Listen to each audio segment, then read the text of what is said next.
قومی بلے باز عمر اکمل کو ٹیم میں واپس لانے کی تیاریاں زور و شور سے جاری۔ ذرائع کے مطابق گزشتہ دنوں نیشنل کرکٹ اکیڈمی میں عمر اکمل کی فٹنس کا جائزہ لیا گیا۔ وقار یونس اور چیف سلیکٹر مصباح الحق چاہتے ہیں کہ عمر اکمل کو ایک اور موقع دیا جائے، اس حوالے سے فٹنس کو بھی نظر انداز کر دیا جائے گا۔ واضح رہے کہ عمر اکمل کے بعض کیسز کی تحقیقات ابھی تک ختم نہیں ہوئی۔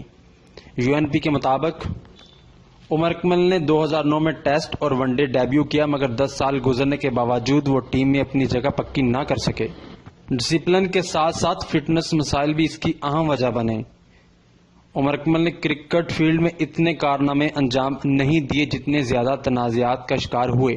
رواں برس آسٹریلیا کے خلاف سیریز میں آخری بار ایکشن میں دکھائی دینے والے عمر اکمل کو اب ایک بار پھر قومی ٹیم میں لانے کی تیاریاں ہو رہی ہیں۔ گو کہ پاکستان کپ میں انہوں نے بہتر پرفارم کیا، مگر فٹنس عالمی معیار کی نہیں تھی۔